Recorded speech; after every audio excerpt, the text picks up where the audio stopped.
Xuddi tuman filmidagi kabi, qasam ichaman. Aynan shu yerda, Portland shahar markazidagi xudo oldida. Lekin buni siz men ko'rmaymiz. Chegara kaliti buzilgan edi. U uni uzatdi va ruhoniy rad etilgandan ham butunlay uxlab qolgan edi. Bu sehr edi va men tunneldan chiqib bu tomonga chiqdim va umuman olganda bu yerda.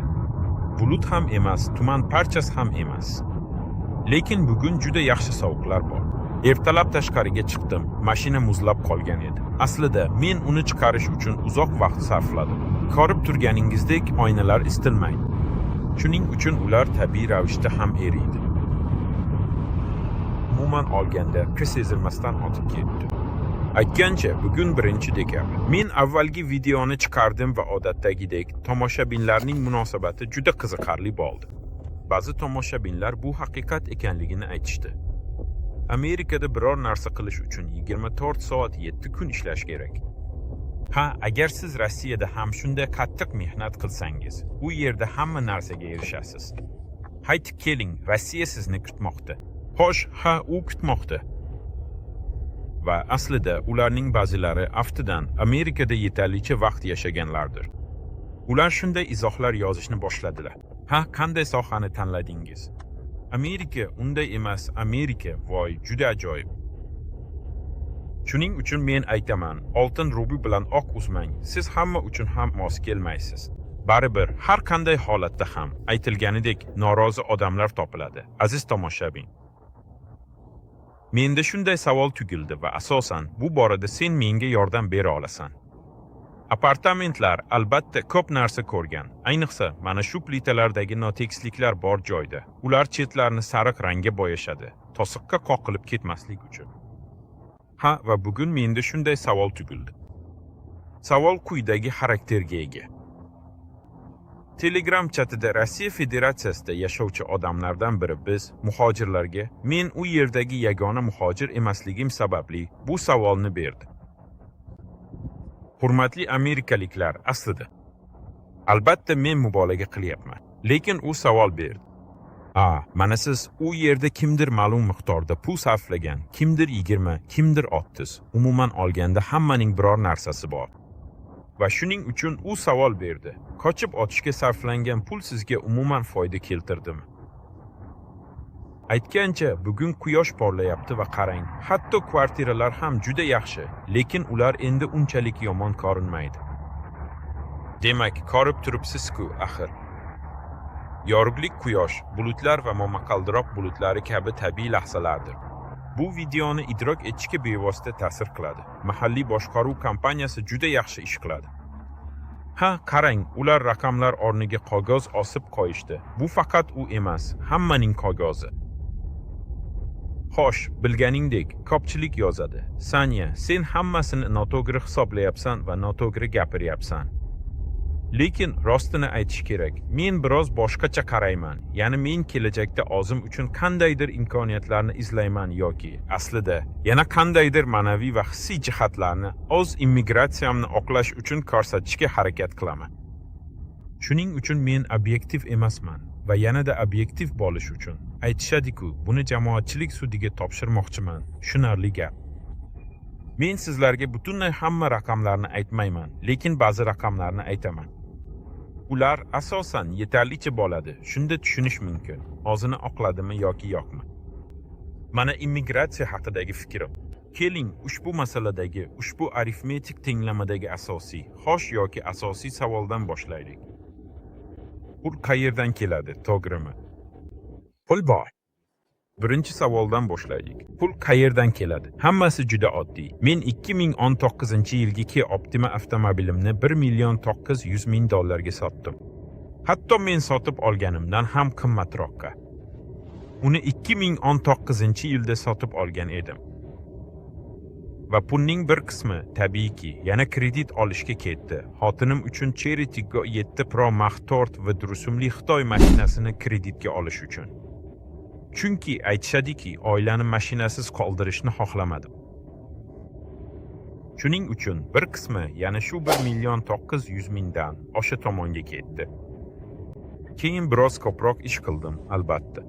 Men o'sha paytda prinsipial jihatdan allaqachon mavjud bo'lgan kreditlarim ustiga kredit oldim. Va men oilam uchun bir oz pul qoldirdim. Shuning uchun men barcha migratsiya sinovlarini boshdan kechirayotganimda, ya'ni qochib o'tish paytida, bilasizki, Kuba bo'ylab sayohat qildim. U yerda 3 oy yoki undan ko'proq vaqt. Hatto Meksikada ham yashadim. Va shunday qilib, aslida shuncha vaqt davomida men Amerikada pul ishlashni boshlamagunimcha ularda hech bo'lmaganda bir tiyin bo'lishi uchun. Xo'sh, va albatta mening kredit majburiyatlarim bor edi va ular aytganidek, ularning kelishini xohlamadim. Kollektorlar uyimga kelmasligi uchun men kredit majburiyatlarimni to'lash uchun yarim yil oldindan pul ajratib qo'ydim. Odatdagidek, agar biror narsa rejalashtirsangchi, ayniqsa immigratsiya kabi ishda hammasi reja bo'yicha ketmaydi. Men ham bundan mustasno emasman. Ancha vaqt Meksikada bo'ldim, yana o'sha paytda hamma kabi. Men bir oy davomida uchib ketaman deb o'ylagandim, ammo omadim kelmadi. Meksikada. Men uchun bu yuqorida aytganimdek 3 oydan ko'proq davom etdi. Va u mening barcha pullarimni sorib oldi. Shunday qilib, men AQShga kelganimda tom ma'noda $1,500 qolgan edi. Shuning uchun mana shu mashinani sotib olish uchun eslatib o'taman, u $4,500 turardi. Menga yana $3,500 qarz olishga to'g'ri keldi. Ya'ni men bu mashinaga $3,500 sarmoya qildim. O'zimdagi $1,500 dan yana $1,000 qo'shdim. Mana aslida boshqa kanaldagi videolarda ham shu haqida gapirganman. U yerda men ko'rsatgan edim, menda $500 qolgan edi. Lekin o'sha paytda men allaqachon yetarlicha pul topishni boshlagandim. Hech bo'lmaganda yetarli darajada pul yetkazib berishdi. Shuning uchun ham shu mashinani sotib oldim. Aks holda hali ham ijaraga olingan Priuslarda yurardim, xuddi birinchi oyda qilganimdek. Realist bo'laylik, hozir bu mashinani $4,500 ga ham sotib bo'lmaydi. Chunki men unga aytganda bir nechta chandiqlar va masofani qo'shdim. Men uni sotib olganimda, uning yurgan masofasi 200,000 mil va ozgina puli bor edi. Ammo hozir deyarli 250,000 ga yetdi. Ya'ni men bu mashinani 8 oy boshqardim. Xo'sh, deyarli 50,000 mi? Va shuning uchun biz buni hisobga olmaymiz. Ya'ni u mavjud emas. Xo'sh, buning uchun pulni qaytarib olishning iloji bo'lmaydiganga o'xshaydi. Xo'sh, garchi uning narxi hozir albatta taxminan $2,53 ga sotilishi mumkin. Lekin biz albatta buni hisobga olmaymiz. Taqdir meni bunga tayyorlamagan edi. Lekin shunga qaramay men o'zimni allaqachon Amerika tuprogida topdim. Va gapning o'zi shu. Ma'lum bo'lishicha, men ushbu mashinani sotib olish uchun allaqachon 3,000 qarz olgan pulim bilan birga, mayli, uni yaxlitlaymiz, plus yoki minus 2 million rubl sarfladim. Va bu muammoning birinchi qatori bo'ladi. Bu men Amerikada paydo bo'lish uchun sarflagan pulim. Bu 2 million rubl. Keyingisi. Muammoyimizdagi bir chiziq. Men AQShda shuncha vaqtdan beri yashab kelmoqdaman. Shunday qilib, men fevral oyida, aniqrog'i 8-fevralda qochib o'tganimdan beri, men hozirda Amerikada qancha vaqt bo'lganimni bilamiz. Ya'ni ma'lum bo'lishicha, bir necha kundan keyin, bugun 1-dekabr bo'lgani uchun, bir necha kundan keyin 10 oy bo'ladi. Men AQShda 10 oydan beri bo'ldim. Mana bu yerda qancha vaqt bo'lganim haqidagi raqamlar, ropparosa 10 oy, qochib o'tishga qancha pul sarflaganimni esa plus yoki minus bilan hisoblaganda 2 million. Xo'sh, albatta siz mendan buni aytishimni kutayotgan bo'lishingiz mumkin. Hozir Amerikada qancha pul ishlaganim haqidagi raqamlarni aytaman, yo'q. Ishlagan pulim haqidagi raqamlarni keyingi videoga va keyingi mavzuga qoldiramiz. Bugun ular bo'lmaydi. Xo'sh, boshladik. Endi faqat o'zimga tegishli raqamlarga tayanamiz. Chunki aytganimdek, bu faqat mening shaxsiy tariximni ko'rib chiqyapmiz. Nima bo'ldi? Shunday qilib, men kelganimda birinchi qilgan ishim nafaqa olish uchun ariza berish bo'ldi. Imtiyozlar bu AQSh hukumati sizga immigrant bo'lganingiz va qiyin iqtisodiy vaziyatga tushib qolganingiz uchun to'laydigan pul. Va bu pulni oziq-ovqatga sarflash mumkin. Mening holatimda bu edi. Oyiga $291 va uni 6 oy davomida oldim. Oddiy qoshish orqali 6 oy davomida menga jami 1746 AQSh dollari o'tkazilganini tushunamiz. Keling, amerikalik soliq to'lovchining menga, rossiyalik emigrantga keyingi sarmoyalarni ko'rib chiqamiz. Yana menga o'qish uchun grant ajratilishi haqida gap ketmoqda. Titel yana Commercial Driver License, yuk mashinasi haydovchisi uchun haydovchilik guvohnomasi. Va bu amerikalik ko'p to'lovchiga 4000 ga tushdi. Lekin ular shunchaki mening ta'limim uchun pul to'lash bilan cheklanib qolishmadi. Shunga yarasha pul to'lashdi. Menga ham stipendiya kerak. Hozircha 2 marta bu $1000 ikkita chek. Bu shuni anglatadiki, mening ta'limimga jami 6000 AQSh dollari sarflangan. Hozircha. Men shunchaki Amerikada tugab, bunday imkoniyatni taqdim etadigan xizmatlarga borganim uchun. Bepul o'qitish yoki ushbu imtiyozlarni taqdim etishga kelsak, menga bu yerda allaqachon $7746 berildi. Albatta siz allaqachon bu daromad emasligini va bu investitsiya emasligini yozishingiz mumkin. Lekin baribir bu mening AQSh hududidagi professional faoliyatimga kiritilgan investitsiya va menimcha bu foyda hisoblanadi. Sen qanday o'ylaysan? Izohlarda yoz, balki sen aytarsan. Sen parazit, borib yeb-ichib yuribsan. Aytishlaricha, bu AQSh soliq to'lovchisining hisobidan va hozirda AQSh soliq to'lovchisi sizga o'rgatmoqda. Siz o'zingiz hech narsaga erisha olmadingiz. Katta muammo yo'q, men buni yengib o'taman. Yana iltimos fikringizni izohlarda yozib qoldiring. Sharh va maqola. Hamma bunga chiday oladi, shu jumladan men ham. Men shunchaki sizga ma'lumotlarimni aytyapman va bu raqamlarni qabul qilish va mening fikrimni qabul qilish, ular aytganidek sizning ishingiz. Xo'sh, hech bo'lmaganda nima bo'layotgani haqida yaxshiroq yoki yomonroq tasavvurga ega bo'lasiz. Muhojir sifatida hayotimda.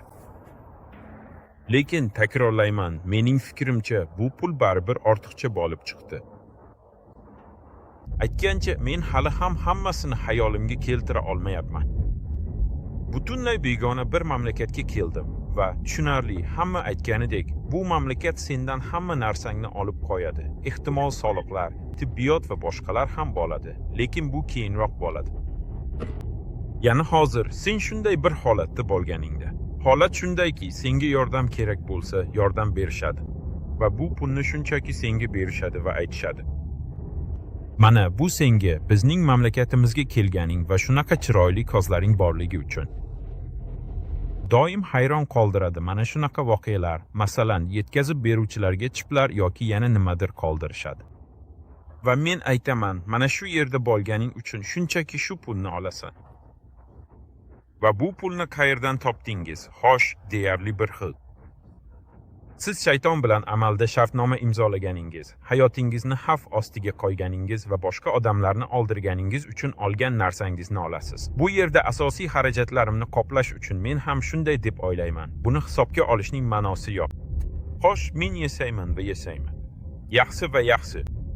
Shuning uchun kelajakda biz shunga mos ravishda Rossiya Federatsiyasiga o'tkazmalar kabi maqolani olamiz. Oila xarajatlarini ham chetga surib qo'yaylik. Men ularga yuborgan pullarni hisoblamaymiz. Lekin esingizda bo'lsa, videoning boshida men Rossiyada kredit majburiyatlarim borligini va hali ham borligini, ularga pul yuborayotganimni aytgan edim. Albatta, bu pul ham pul. Keling, Rossiyadagi kreditlar uchun ham hisobga olaylik. Menda har oyda ketadi va men biroz ko'proq 70 ming rubl yuboraman. Bu esa mening bu yerda bo'lgan vaqtim davomida to'g'ri keladi. Bu yerda Amerikada Rossiyaga kredit majburiyatlari va to'lovlar uchun umuman olganda men kamida 700 ming rubl yuborganman. Va men ushbu videoga xarajatlarimning boshqa bandlarini kiritishni istamaganim uchun biz o'zimizni shu bilan cheklaymiz. Ha, to'g'ri. Yo'q, umuman unday emas. Mumkinmi? Bu odamni toping va uning ko'zlariga qarang. Sen ehtimol baxtli yakun bo'lishini kutgandirsan va hozir men senga aytaman deb o'ylagandirsan. Mana faloncha summa mening investitsion hisobimda yotibdi. Ha, yotibdi. Ha, mana shuncha pulni Rossiyaga yubordim. Ha, u yerda mana bunday narsalarni sotib oldim va boshqalar. Lekin bu ma'lumotlarni men senga oshkor qilmayman. Shuning uchun bu sirligicha qolaversin. Va ular aytganidek, butun qalbimni sizga ichkaridan ochaman deb o'ylaganmidingiz?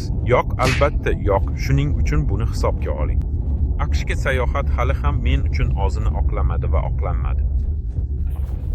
Men hali ham bunday ajoyib uylarda yashamayman. Qolgan narsa ular haqida orzu qilish. Qani ko'zlaringni yum, azizim.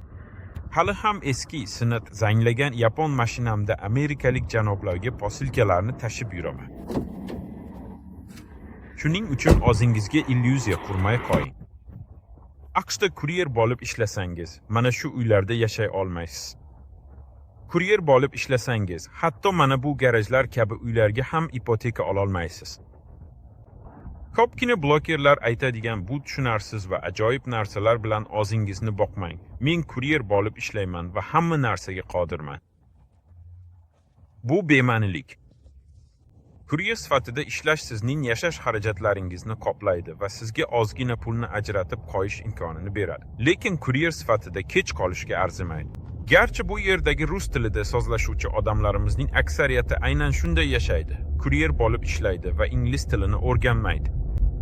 Ular shunchaki otib ketishadi. Ya'ni men hatto bu yerda 1 yildan ko'proq, 2 yoki 3 yildan beri yashab kelayotgan odamlarni ham ko'raman va ular hali ham shu maqomda qolishadi. Shunchaki nafaqa evaziga yashaydigan va yetkazib berish sohasida ishlaydigan immigrant. Bu istiqbol emas, bu umidsizlik. Ma'lum bo'lishicha, siz bitta mamlakatni o'zgartiryapsiz. Va achinarlisi, ular aytganidek, hayotni boshqa mamlakatga sudrab borish.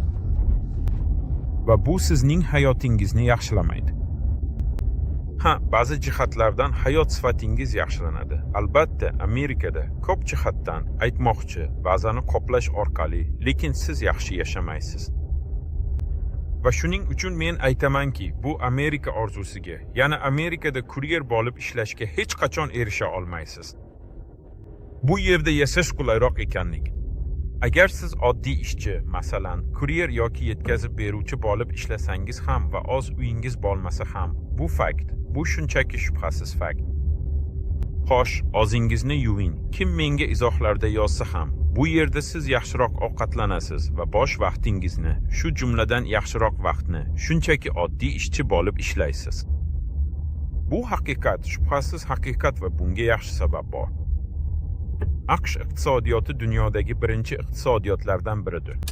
Va hayot sifatini yaxshilash deganda nimani nazarda tutayotganimni tushuntirib beray. Ya'ni bu yerga qochib kelganingda, ayniqsa agar sen provinsiyadan qochib kelgan bo'lsang, o'shanda o'sha eski, aytishadi-ku, panel 5 qavatli uyingni yoki qandaydir provinsiyadagi uyni normal, to'liq qulay apartamentga almashtirasan. Ha, siz aytganingizdek, ular axlat va tayoqlardan yasalgan bo'lsin va hamma narsa Amerika filmlarida ko'rinib turganidek pushti rangda bo'lmasin. Lekin bu uylarning maydoni va qulayliklari jihatidan ular sizga ustunlik beradi. Bu panelli uylar va bu viloyat qishloq uylariga. Men oddiy odamlarni nazarda tutyapman. Menga Moskva viloyatida uyingiz borligini va u ajoyib gishdan va shunga o'xshash narsalardan qurilganini aytmang, yoki ajoyib biznes klassdagi kvartiralar. Men oddiy odamlar haqida gapiryapman va men Moskva yoki Sankt-Peterburg haqida gapirmayapman. Garchi Sankt-Peterburg va Moskvada odamlar ham boshqacha yashashadi. Men Rossiyaning qolgan qismi haqida gapiryapman. Bularning barchasini hech qachon ko'rmagan va umrida hech qachon ko'rmaydi. Va shunday qilib ular joylashib olishadi. Bu kvartiralarda ular 5 qavatli panelli binolar, eslatib o'taman. Ularning shifti aslida 1 metr 67 yoki 1 metr 70 bo'lib, u doimo boshingizga bosadi. Va albatta buni ko'rsatish kerak. Men hatto oddiy budjetli kvartiralar ham turar joydan ancha yaxshiroq ekanligini aytmoqchiman. Sovet davridagi panelli uyda Rossiya aholisining asosiy ulushi. Shunday qilib, bu yerga kelib, ushbu ekonom kvartiralarga joylashib, shunchaki ushbu imtiyozlarni bepul oldim. va bu siz bu yerga oziq-ovqat yoki pul sarflash orqali olasiz. Xuddi shu yetkazib berish xizmati bilan siz Rossiyadagiga qaraganda ancha kengroq va xilma-xil oziq-ovqat savatini sotib olishingiz mumkin. Va bu yerdagi taomning sifati yomonroq deb aytishga hojat yo'q. Bu yerdagi taom har xil sifatli va har qanday budjetga mos keladi. Va ular aytganidek, sizni chalg'itayotgan bu butun tashviqot mashinasiga ishonmang. Va avtomobillar, kiyim-kechaklar, brendli kiyimlar, chunfun emas, telefonlar kabi boshqa imtiyozlar bu yerda mavjud. Va Rossiya Federatsiyasida odam sotib ololmaydigan narsani u shu yerda. Bunga hech qanday muammosiz erishish mumkin. Va shuning uchun uning hayot sifati hatto eng past va kam maoshli ishlarda ishlayotganida ham osib bormoqda. Ha, ular umidsiz. Ammo shunga qaramay, agar biz u yerdagi hayotni va bu yerdagi odamlar bilan sodir bo'layotgan hayotni taqqoslasak, unda bu yerda odam g'alaba qozonadi. Va ular chiqib shunday apartamentlarda yashashadi. Mana hatto shunday oddiy, aytilganidek orqa hovlini, mana bu gazonni va eng oddiy mashinani, masalan, mana shunday Lado Vestani yoki hozir Rossiyada sotilayotgan qandaydir Xvantsini emas, sotib olishadi. Odam yetadi. U yerga yetib kelgandan ko'proq narsaga erishadi. Va bu ma'lum bir qulaylik zonasi paydo bo'ladi. Bu meniki. Voy xudoyim, qancha axlat. Va odam shunchaki yashashda davom etadi. Va bu uning o'ziga xos Amerika orzusini cheklaydi. Aynan shu imkoniyatlar bilan. Bir tomondan bu yaxshi, hamma ham dunyoni zabt eta olmaydi. Ajoyib biznes qura olmaydi va $1,000,000 ishlab topa olmaydi. Asosiysi odam o'zini qulay his qilishi kerak. Va bu ehtimol. Immigratsiyaning asosiy yutugi. Shunday qilib, bunday kvartiralarda yoki Sizranning biron bir joyida 5 qavatli panelli binoda yashash, asfaltda yurish, loyda emas. Xonzada emas, balki yangi balansda. Va butun voqeani ibxonada suratga oling. Yetkazib berish haydovchilari elektr mashinalarni qanday boshqaradilar? Va bu yerda hamma o'z tanlovini qiladi. Va agar siz oxir-oqibat hech bo'lmaganda ozgina muvaffaqiyatga erishsangiz, ular aytganidek, kvartira darajasidan ko'tarilishga. Shunday qilib, kelajakda ham shunday uyni 500 mingdan 600 minggacha dollarga sotib olish mumkin. Agar sizda shunday park bo'lsa, masalan, tennis korti bilan uyingiz yonida va itlaringiz uchun shunday sayr maydonchasi bo'lsa, menimcha inson uchun, hatto men uchun ham asosan hayot deyarli oqshadi deyish mumkin. Yoqimli manzara, uy, boshpana, aytishadi-ku, bosh ustingizda tom bor, sizda hammasi bor. Ishlash imkoniyating bor, dollar kursi qanday bo'lishi yoki ertaga oilangni nima bilan boqishing haqida o'ylamaysan. Seni tuxum narxi bezovta qilmaydi. 200 rublga tuxum, 500 ga yo'q, 13 mingga ikra va hech kimga kerak bo'lmagan, lekin hammani qiynaydigan, shu nafratli va zaharli dollar kursi haqida ham o'ylamaysan. Tinchlik senga baribir, chunki sen shunchaki o'z hayotingni yashayapsan.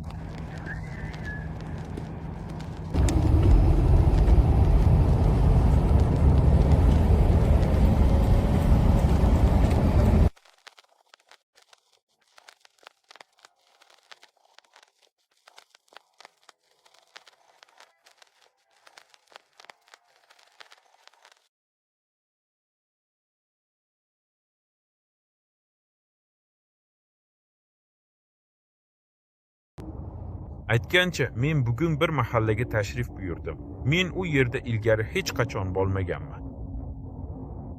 Lekin hammasi Amerikaga o'xshaydi, juda jiddiy. Xo'sh, albatta bu juda ko'p pul talab qiladi va umuman olganda Amerikada siz hatto ba'zi yomon kvartiralarda ham yashashingiz mumkinligidan xursandman. Yoki retrospektiv uslubdagi mana shunday uylar fonida shunchaki o'rnidan turib videolaringizni yozib oling. Va men bu yerda yashasam ham menga ajoyib ko'rinadi. Lekin esingizda bo'lsin, men Amerika mukammal va dunyodagi eng yaxshi mamlakat deb aytmayapman. va buni tushunish uchun Amerika fuqarolarining bir nechta so'zlari. Xo'sh, kelinglar, bolalar, izohlarda bomba qo'yinglar. Poyafzal bo'g'ichlarni bo'g'lash qiyin. Mana maxsus tez yordam mashinasi qanday ishlashini ko'ring. O't o'chirish mashinasi kelib ketyapti. Men hali ham o'sha yerda giyohvand moddalarni haddan tashqari ko'p iste'mol qilayotgan o'sha uysiz odamning yonidaman. Tez yordam xodimlari, ya'ni tez yordam mashinasi uni yuklashdi. Va endi men tushunganimdek, ular uni yanada uzoqroqqa olib ketishmoqda. Va bunday chaqiruvga javoban politsiyachilar, tibbiyot xodimlari va o't o'chiruvchilar yetib kelishadi. Shunday qilib, ko'rib turganingizdek, ular muammoni shu tarzda hal qilishadi. U albatta uysiz odam va undan hech narsa so'rab bo'lmaydi. Lekin agar siz oddiy odam bo'lsangiz, bunday vaziyatga tushib qolasiz va jun bilan qoplanasiz.